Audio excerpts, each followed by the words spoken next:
All right, we are back live on Steel City. I'm your host, Andre Duke, also on the Andre Duke Show with Carter Smith, which is the evening show. We're here to talk NFL and some Steelers topics today. With that being said, if you, as the ticker on the bottom says, if you could hit that like and subscribe button, that would be much appreciated on what we're trying to do over here. And like I said yesterday, once we get this show, get the main channel up to the level that I think it needs to be, we will roll this into another YouTube channel all by itself. So with that being said, let's get into it. The hot topic that was published at 8 this morning by Pro Football Talk was I believe it was Mike Florio. Give him the credit. We had George Pickens no shows a kids camp today. So I guess that's something to be said. Well, I mean, realistically, whenever I look at it, at who it is, I'm not really shocked. And I guess the company looked out or reached out to him to if he was going to confirm that he was coming to the camp um, before they or when he was getting in the process of getting traded. I guess he went out and the company, I guess, confirmed that he was going to still be at the camp. And then, so I guess with that being said, he confirmed that he was going to be there, and then it was a no go, I guess. So George Pickens stood up the kid. I guess the company is working hard to get um, the people their refunded money back, I guess. So that's one option on it. I mean, I can't say that I'm shocked that Pickens wouldn't show up for the kids. Um, that's just something that when you look at it, it's like, what are you doing, George? But you know, it's his thing. I get it. He's probably salty that he got traded. They upgraded by getting DK Metcalf, um, bringing in Rodgers. Probably wasn't thrilled about that. Probably wanted to be a part of the Aaron Rodgers thing, which, I get it. You go from Aaron Rodgers to Dak Prescott. So if that's something to be said, I guess. I don't know how upsetting. I mean, George was not typically the most emotionally stable guy, as you could see, and that's why he kind of got himself out of Pittsburgh. So that's just one way to look at it. Some people could go the other way on it and say, we don't really need Pickens here for any of that, or it just, I get it. If you want to move on, you should have been head up with the company that put this whole event together and that was working on this event to schedule everything. Now they've got to refund people all their money, and I'm sure that it's going to turn into a legal battle because that company is going to want their money back. If I had to go out on a limb and say that with anything, they're going to ask for their money back if they paid Pickens any money. So that is just my opinion on it. And especially if I'm that company, I guess Pat Freiermuth is going to step in. They had to postpone it 3 weeks. Freiermuth is going to step in and fill the obligation, I guess, along with a couple other players. I would just have the rookies roll out there and just, have them have them go with you. Go out there for the kids camp. So that's just one aspect of it. I can't think of any other reason why you couldn't get Pickens there. I get it; he got traded, so that's just is what it is. I mean, I'm sure there's a lot of parents upset. I guess the camp costs like $150. You're supposed to get a George Pickens autograph. I get it; you got traded. Um, I would have thought that they would have gotten that figured out by now, but it is what it is. So just one of those things. But with that, the Aaron Rodgers comments, like I had said yesterday, he was saying he'd been doing it 20 years. I get Aaron's sentiment on it. That is something that he would like to be done, being out of the private eye or being in the public eye, playing football for 20 years. 20 years is a long time.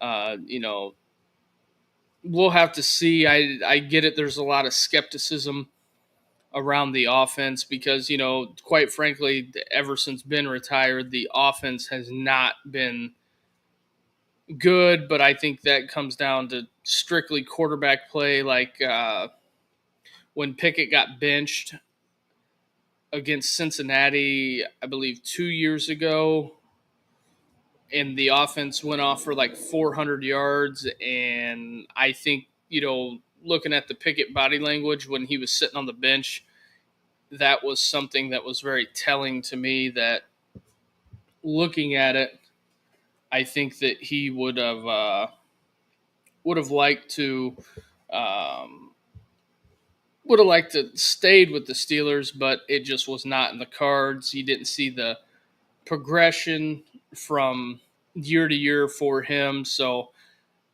the moving on from Kenny Pickett, do I think that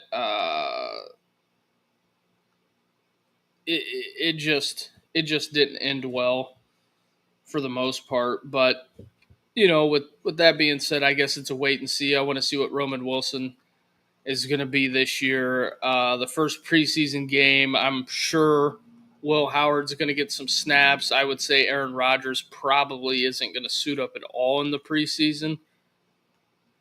I don't think that would be the best case scenario, but that's just something that I kind of been looking at. I don't think we'll see Aaron Rodgers until week one against the Jets. And then also, the week one matchup, I think, is one of the more fascinating ones on the schedule. You got the two quarterbacks basically traded from each other. They wandered there in free agency. Fields, obviously, him and the Arthur Smith. A lot of people wanted Fields at the end of the year, but I don't know if Fields playing at the end of the year was going to be better than Russ. So I think there's a lot of question marks on defense. I know PFF has the Steelers' defensive line rated as the number one in the NFL. So I think that's something to be said. It's going to be how the kid from Iowa, Black, falls into the D-line rotation, especially, Cam Hayward up there in years. Is he going to get some snaps? Derek Harmon, Jack Sawyer, three defensive guys I think will probably maybe down the road play some meaningful reps. Hopefully they're playing into mid-January. If Aaron Rodgers is as billed and plays even just competently like he's accustomed to playing in years past, I think that Rodgers could be a good fit. I think one of the biggest things that is concerning that I would like to see is how well is he going to move in the pocket. Is he going to still be able to move in the pocket, climb the pocket, make the throw? I think there's not going to be any issues mentally as far as Rodgers having um, any issues working the offense.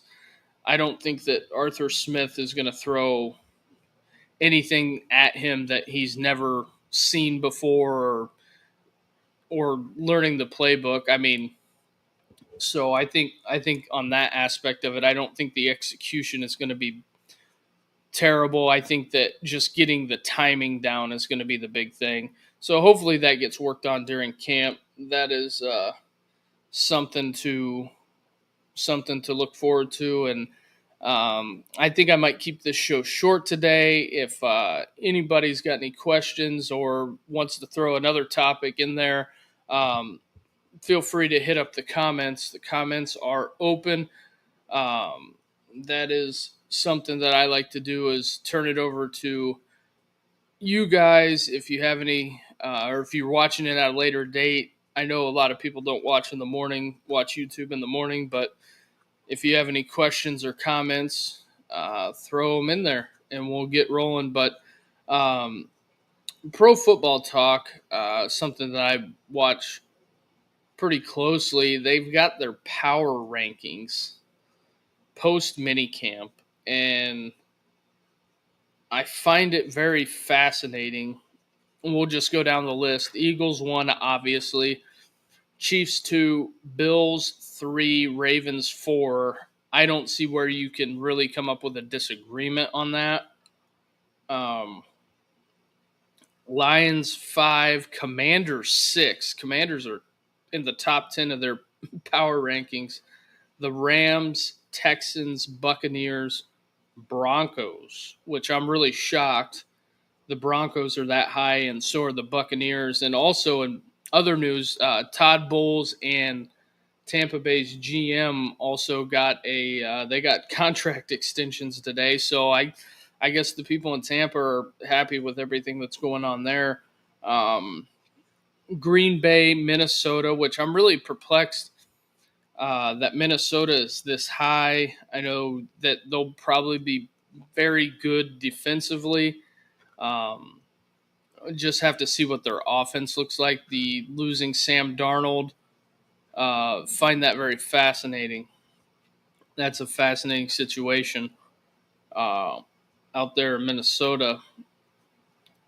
And then as we keep rolling down the list, you got the Niners, Bengals, Chargers. The Bengals were horrific on defense last year. I don't know, with the addition of Golden, their new defensive coordinator that came from Notre Dame, Al Golden. I don't know how much that's going to um, fix their issue. I think they have more of their issues are on the personnel side of things. Also, considering that they're paying like 65% of the salary capped at 3 players, but hey, Brown family, run it like you want. And then after that, at 15, you have the Chargers, Steelers, Bears, Seahawks.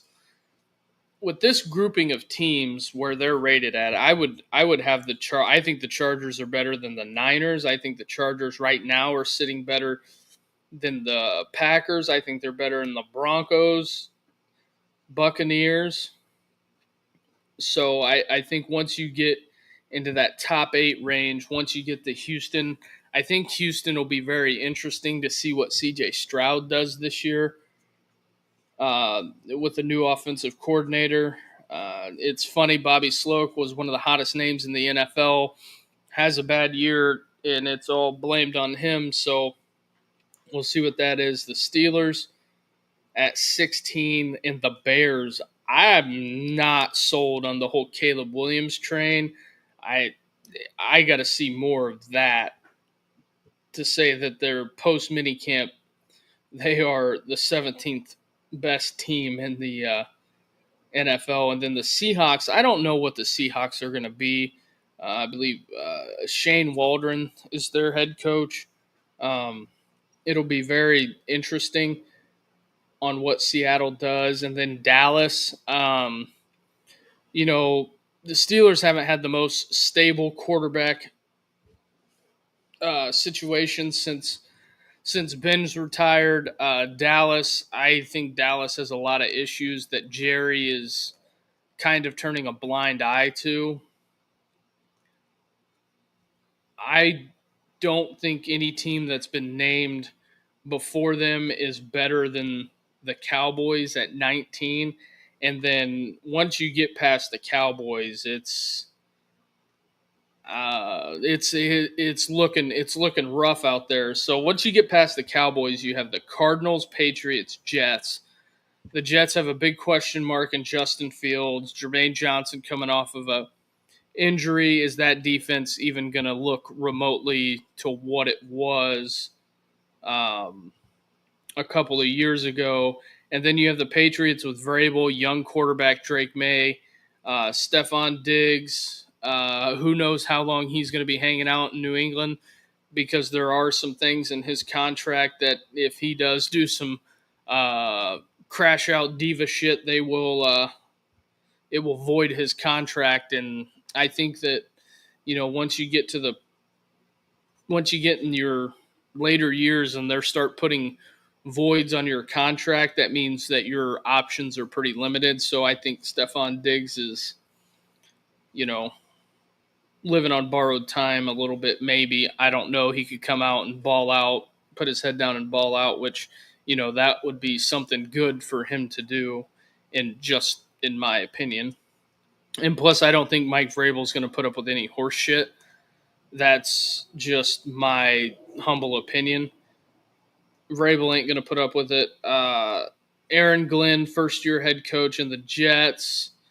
We'll see what the Jets look like. I think they could be young and exciting and high flying if they just let Justin Fields let her rip. But we'll see what that looks like. I mean, I think he's got PTSD from Chicago being the running back, quarterback, and the Bears didn't do Justin Fields any favors. So, and I'm going to go out on a limb and say it was a money thing on why he wasn't with the Steelers. Just in my opinion, but because the Jets are paying him a lot of money, but that's rather here nor there. Then Atlanta, Raheem Morris at 23. I think that's an interesting situation. What can they do with Michael Penix? We will they're a wait and see for me. The Colts, that is a big question mark. What Daniel Jones is going to show up, that could be also a very big, interesting turn of events there. And then you have the Panthers, Bryce Young. I don't know what we're looking at as far as Bryce Young. Are the Panthers going to be decent? I think they're a big wait and see. The Titans, rookie quarterback Cam Ward. Have to see what the Callahans have dialed up down there. I think that that's an interesting situation as well. It'll be interesting to see how Cam Ward does. I'm going to assume he's probably their best option at quarterback, and he'll start day one.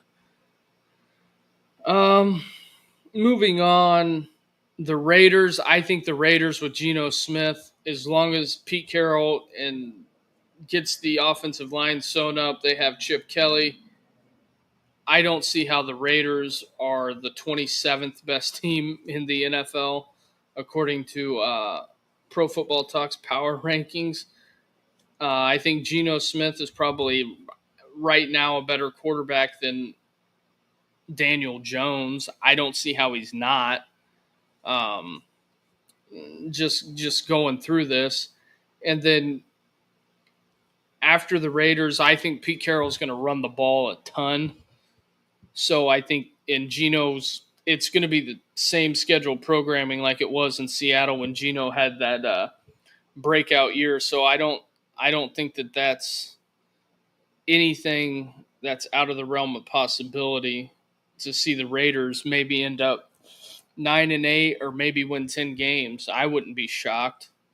Pete Carroll, he's a good football coach. He's won everywhere he's been. He just has the one bad blunder on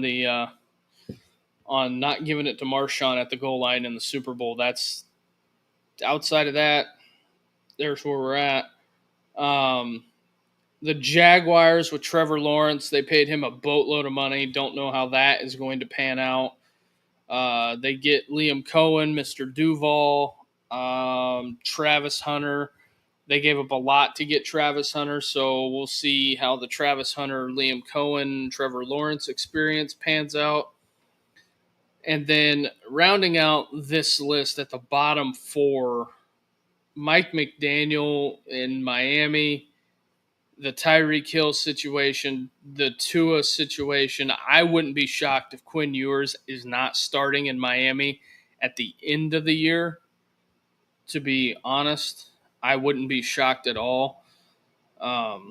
Maybe they go out and sign another quarterback because I don't know if Tua stays healthy. If he starts all the games on the schedule, I just don't know if I see that in the cards. Um, the Giants with their quarterback situation is going to be very interesting.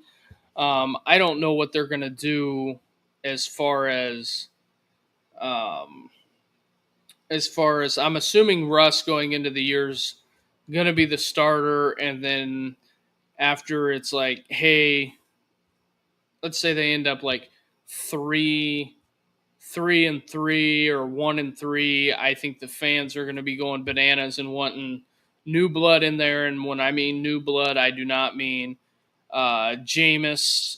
I'm sorry, but I think Jameis is the insurance policy.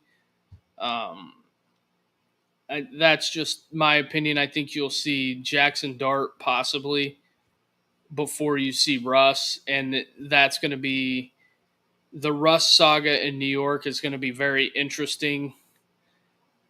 Because I'm assuming Russ is coming in there, assuming it's his job. And I think they told him whatever he needed to hear to get him in the door. And I think that whatever fallout comes out of the Russell Wilson thing, maybe he comes out and balls out with Brian Daboll. Maybe I'm completely wrong on this one. But if it was me, I think they're going to, at the end of the year, they're probably going to break Jackson Dart in. Maybe Jameis gets. If Russ gets hurt early, I would see them going to Jameis for a period of time and then slowly transitioning, breaking Jackson Dart in. I don't know if he's going to sit the entire first year, but the hard knocks that Joe Shane did and Brian Daboll and the whole Saquon Barkley thing was a absolute train wreck PR nightmare. So I would not be shocked if they completely go through and overhaul the Giants, but then again, you run the risk of bringing in a GM and a coach, and they didn't pick that quarterback. So I think that's happened a couple times in Chicago. Um, every time Matt Nagy, Mitch Trubisky, the last guy drafted him, then they fired him. Ryan Proles inherits the Bears job. I don't know if Eberflus was there already or if he brought Eberflus in, but they moved on from Eberflus, Nagy. They had Mike Tressman. I mean, Lovie Smith is one of the only guys I've ever seen go 10-6 and make the playoffs and get fired. So I was always a big believer in Lovie Smith. Now the last two teams on the list is the Saints, which I don't know what New Orleans is going to be, but the Browns are the last team on this. I've seen the folks over there at Minnesota Sports, where they had Shador Sanders on the thumbnail saying, "Would Shador Sanders get traded?" That is a unique element to this. So, but that's some of the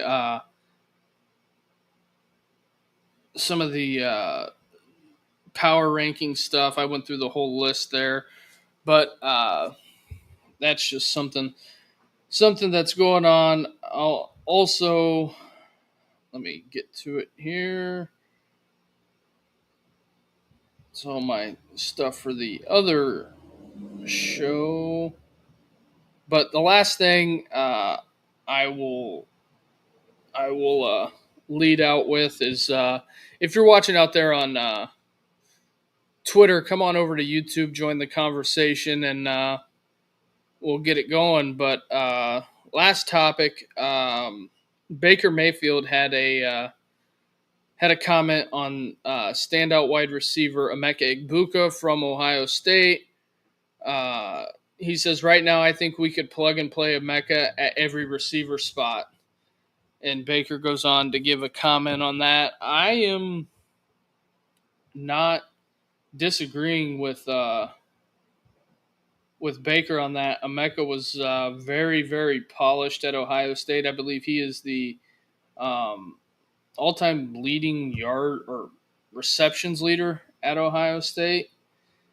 He's got one of the big records at Ohio State. I know that for sure. So, but that is something that's going on. And then the Steelers signed Deshaun Elliott to a safety to a 3-year deal. So that, and then I think that for the most part, that is pretty much everything that's gone on so far at the moment, going on in Steeler country. It's going to be interesting to see how everything shakes out going out of camp. What Will Howard looks like, I'm really interested to see that. Because the big knock on him is that you could have took 25 dudes and threw them at quarterback and they would have won the national championship at Ohio State. We'll have to see if that's true. And is Shador Sanders going to start week 1 for the Browns? That is something that I would like to dive into. That is, I find that very interesting. Um, Let me pull this up.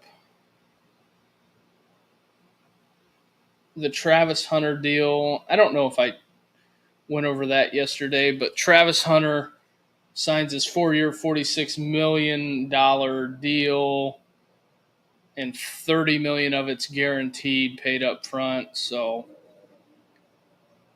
hopefully Jacksonville, it works out for both parties in Jacksonville. Hopefully that's something that's lucrative.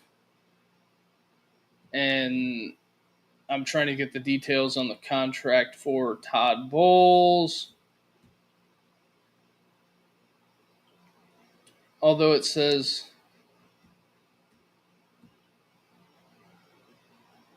it just says extension, but it's not telling me how long the extension is.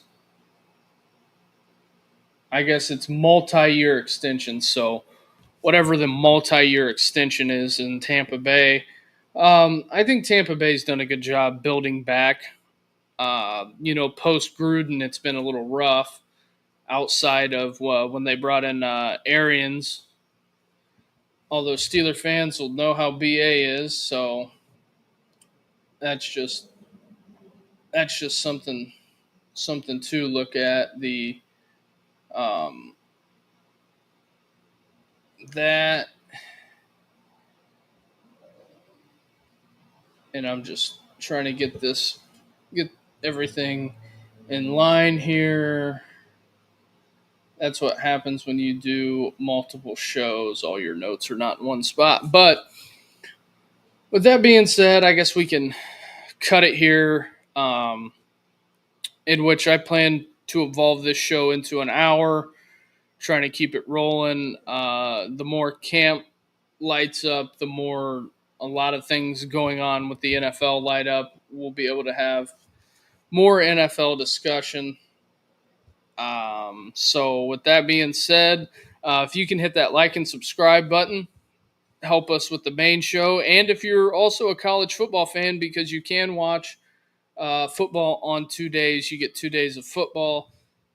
And we have the college football show rolling all the time. So If you're interested in that, we'll be on again tonight at 7:30 live, probably with my guy Richie Williams, and myself going over everything college football. We'll have some NFL sprinkled in there, but also pull up, hit that like and subscribe button, and appreciate everybody watching this morning.